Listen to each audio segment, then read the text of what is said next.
Oi pessoal, então estamos aqui para a nossa aula de Geografia do nosso livro didático 2.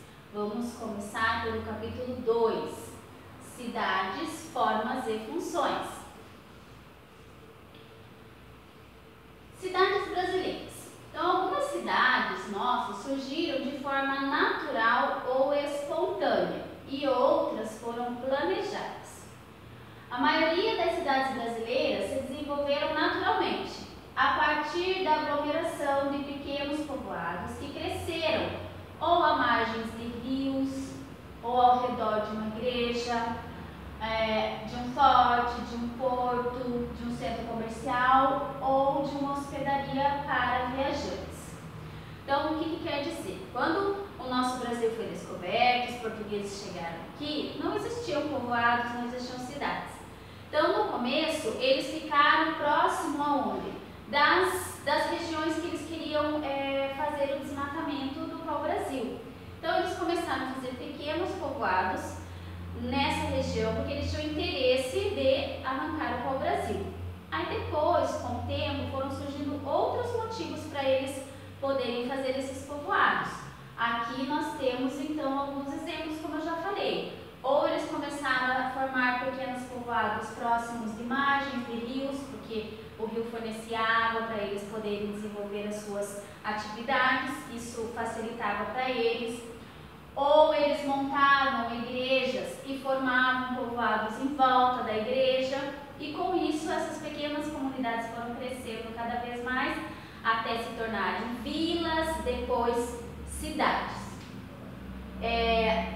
As cidades planejadas, elas são construídas com base em projetos que visam a organização do espaço urbano, destinando áreas para a construção de residências, indústrias, comércio. Então, qual é a diferença da cidade que surge de maneira natural ou da cidade que é planejada? Quando a cidade surge de maneira natural, ela não tem uma organização, ela vai construindo casas, comércios, igrejas, de maneira desordenada, sem uma programação. Já na cidade planejada, não. Tem toda essa organização, tem toda essa construção determinada por áreas. Então, vai ter áreas onde vão ter mais casas, vão ter áreas onde vão ter mais apartamentos, vai ter áreas onde vai ter mais centros comerciais, vão ter áreas onde vai ter mais indústrias. Então, eles organizam o território de uma maneira que fica mais definido cada parte. E já na cidade que cresce naturalmente, ela não tem essa preocupação. Vai crescendo como se fosse tudo um pouco misturado.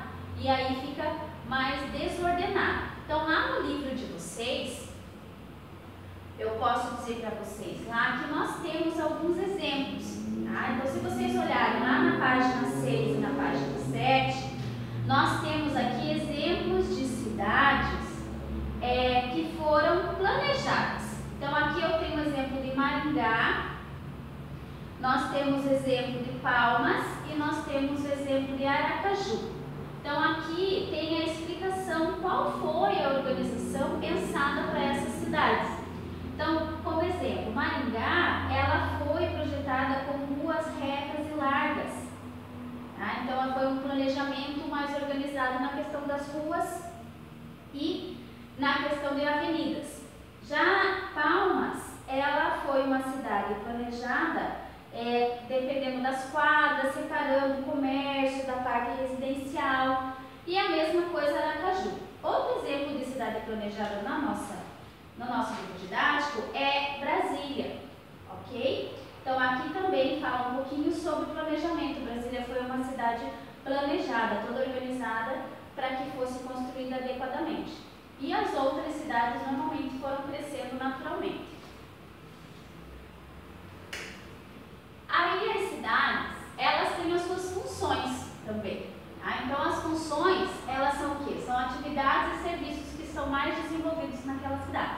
Então as funções, elas estão relacionadas a fatores como localização, histórico de ocupação, a disponibilidade de recursos naturais, os aspectos culturais, entre outros.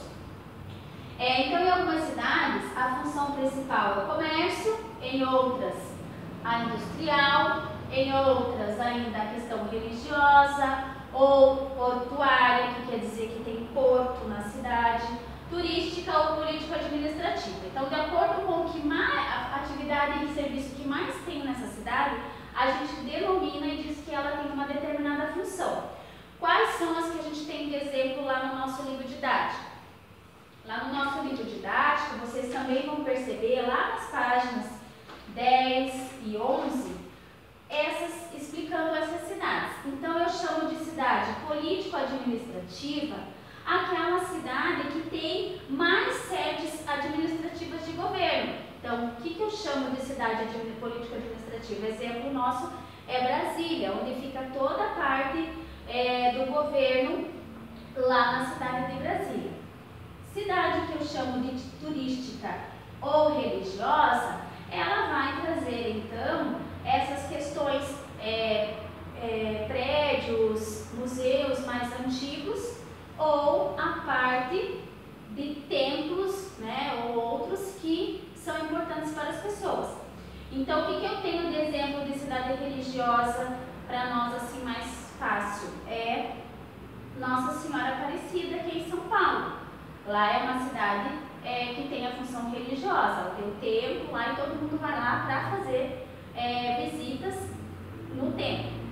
A questão turística são os lugares que têm pontos turísticos para chamar também as pessoas a conhecerem. A Curitiba tem vários pontos turísticos. Temos parques, temos Salvador, que também tem pontos turísticos. Então, temos várias cidades que têm mais pontos turísticos para serem vistos pelas pessoas. As cidades comerciais, o que é mais desenvolvido? O comércio. Então, o que nós temos ali no livro de vocês? Nós temos lá o exemplo de São Paulo, a Avenida Paulista, onde toda essa avenida ela tem vários prédios com comércios, com escritórios, então é toda voltada para o comércio ali. As cidades industriais, elas têm mais o que? Indústrias, certo? E as cidades portuárias, como eu já disse, são cidades que têm o porto. E cidades históricas são cidades que têm também pontos históricos que contam a história do passado, certo? Então aqui nós terminamos a nossa aula. Até a próxima!